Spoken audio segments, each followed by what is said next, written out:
కోదాడలో పలు కాలనీలు జలదిగ్బంధమయ్యాయి. ఇళ్లలో చిక్కుకున్న వారిని బోట్లలో సురక్షిత ప్రాంతాలకు తరలించారు. ఇందుకు సంబంధించిన మరింత సమాచారాన్ని మా ప్రతినిధి ఈశ్వర్ అందిస్తారు. ఉమ్మడి నల్గొండ జిల్లా వ్యాప్తంగా గత 2 రోజుల నుంచి కురుస్తున్న వర్షాలకు మొత్తం కూడా రోడ్లన్నీ కూడా జలమయంగా మారిపోయాయి. ఇళ్లలో కూడా మోకాళ్ళ లోతు నీళ్లు చేరాయి. ప్రధానంగా చూసినట్లయితే సూర్యాపేట జిల్లా వ్యాప్తంగా కూడా ఈ వర్ష ప్రభావం అయితే తీవ్రంగా కనిపిస్తుంది.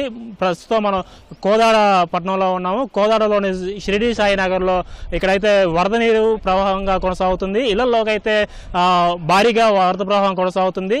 ప్రధానంగా చూసినట్లయితే ఇటు నడిగడం వద్ద సాగర ఎడమకాలకు గండిపడటం, అదేవిధంగా వరద ప్రవాహం కొనసాగటం, అదేవిధంగా ఇక్కడ కోదాల్లో ఉన్నటువంటి 3 చెరువులు మొత్తం కూడా పొంగిపోవటం వలన కూడా ఈ వరద ప్రవాహం కొనసాగి ఇటు షిరిడి సాయి నగర్లో అయితే ఒక్కసారిగా వరద ప్రవాహం వచ్చి ఇళ్లలోకి అయితే నీరు చేరింది. దీంతో ఇక్కడ స్థానికులు అయితే తీవ్ర అవస్థలు పడుతున్నారు.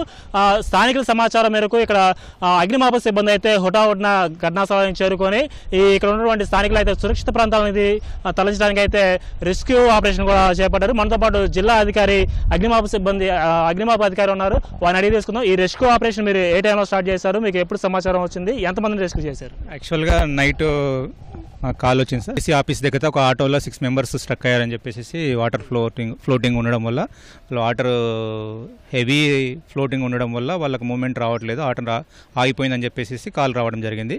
కాల్ రిసీవ్ చేసుకుని వెంబడే మా సిబ్బంది బయలుదేరి రావడం జరిగింది.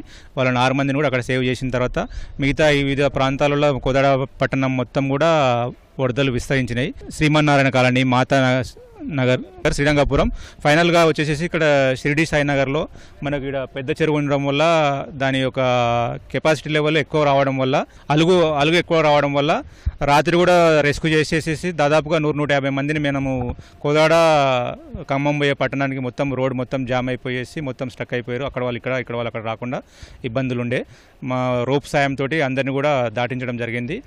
పబ్లిక్ను ఇక్కడ నుంచి అవసరమైన వాళ్ళని అక్కడి నుంచి అవసరమైన వాళ్ళు ఇక్కడికి.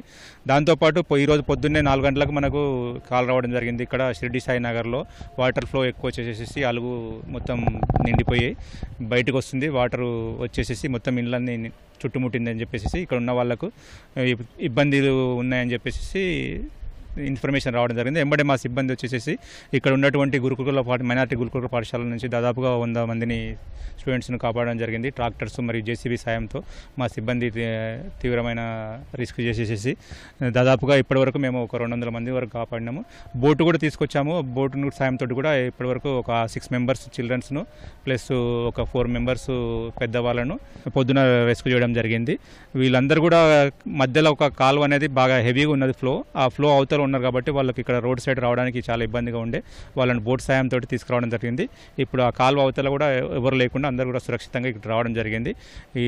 ఇప్పటివరకు అయితే ఎవరికి ఎలాంటి లాస్ జరగలేదు, అందరూ సురక్షితంగా ఉండడం జరిగింది. అంటే ఇప్పుడు మీకు ఏమన్నా స్థానికులతో పాటు కొంత జంతువులు కూడా ఉన్నాయి, తర్వాత పశువులు ఉన్నాయి, పెంపుడు జంతువులు ఉన్నాయి, వీటిని కూడా రెస్క్యూ చేశారు. అంటే ఈ రెస్క్యూ ఆపరేషన్లో మీకు ఏమైనా ఎలాంటి ఇబ్బందులు ఎదురైనాయా? ఏమన్నా ఇక్కడ వెళ్ళే మార్గంలో కానీ ఏమైనా ఇబ్బందులు ఎదుర్కొన్నారా? వీళ్ళందరూ రెస్క్యూ అంత సుజాగానే సాగింది. రిస్క్ ఎట్లయినా ఫ్లడ్ అనేది చాలా హెవీగా ఉంది కాబట్టి చాలా ఇబ్బందిగానే ఉన్నది. ఎందుకంటే మా బోటు ఆ వాటర్ ఫ్లోలో పోవడం కూడా చాలా ఇబ్బందిగానే గురి అయినాము. కాబట్టి మేము కొద్దిగా రిస్క్ తీసుకునే వాళ్ళని సేవ్ చేయడం జరిగింది. ఆ ఫ్లో అనేది చాలా హెవీగా ఉంది కాబట్టి కొన్ని ప్రతికూల పరిస్థితుల్లో కూడా మేము రెస్క్యూ చేసేసి వీళ్ళని సేవ్ చేయడం జరిగింది. ఇప్పటివరకైతే ఎలాంటి ప్రాబ్లం కాలేదు.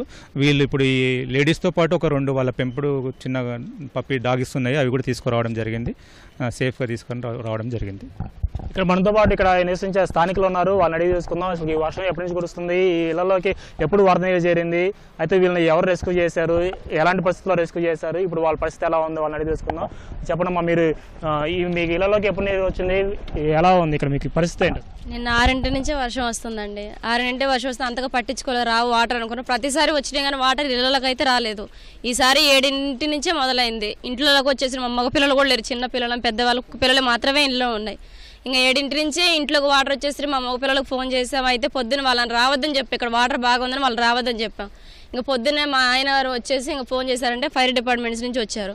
ఇంకా పొద్దునుంచి చాలా ఇబ్బంది పడారు. చాలా మందిని తీసుకెళ్లారు, ఇక్కడ స్కూల్ వాళ్ళని కానీ చాలా మందిని తీసుకెళ్లారు. మా ఇల్లు చాలా కాలం మూలకు ఉంది, చాలా చిన్న పిల్లలు కుక్క పిల్లలు ఉన్నారు మా ఇంట్లో. చాలా ఇబ్బంది పడ్డారు వాళ్ళు. నాకు తెలిసి వాళ్ళ ప్రాణం తెగించి కూడా వచ్చి మమ్మల్ని కాపాడినందుకు నిజంగా ఫైర్ డిపార్ట్మెంట్స్ వాళ్ళు చాలా థ్యాంక్స్ చెప్తున్నారు. నిజంగా అయితే మమ్మల్ని ఇబ్బంది పడితే కూడా తెచ్చి వాళ్ళు ఇవతలు మమ్మల్ని వదిలినందుకు. మనతో పాటు ఇంకొంతమంది స్థానికులు ఉన్నారు, వీళ్ళని అడిగి తెలుసుకుందాం. మీకు ఏ టైంలో ఈ వాద ప్రభావం కొనసాగింది? మీరు ఎప్పుడు ఫోన్ చేశారు? ఫోన్ చేయగానే స్పందించారు అధికారులు? నిన్న ఉదయం నుంచి కంటిన్యూషన్గా రెయిన్స్ కురవడం వల్ల నిన్న సాయంత్రం నుంచి బాగా ఫ్లోటింగ్ పెరిగిందండి. నైట్ ఒక్కసారి 12:30 అన్నప్పుడు బాగా ఫ్లోటింగ్ పెరిగి ఇళ్లలోకి అప్పుడే వాటర్ రావడం జరుగుతుంది. వెంటనే కాల్ చేసాం, ఉదయం కాల్ చేయగానే వాళ్ళు వెంటనే వచ్చి చాలా రిస్క్ తీసుకొని ఫైర్ డిపార్ట్మెంట్ వాళ్ళు మమ్మల్ని సేవ్ చేశారు సార్. వాళ్ళకి చాలా చాలా థ్యాంక్స్ సార్. మీరు చెప్పండి, మీరు ఎక్కడ ఉంటున్నారు? మీరు మీ ఇళ్లలో నీళ్ళు వచ్చిందా? ఏమైంది మీకు పరిస్థితి? మా ఇంట్లో కూడా వాటర్ వచ్చింది. మా బాబులు ఊరు వెళ్ళారు, ఎవరూ లేరు. మా పిల్లల్ని మమ్మల్ని అందరినూ ఫైర్ డిపార్ట్మెంట్ వాళ్ళు మనకు సాయం చేశారు. మంచిగా మా ప్రాణాలకు తెగించి వాళ్ళు మమ్మల్ని అందరిని బయట వేశారు. చాలా మంచి పని చేశారు మాకు.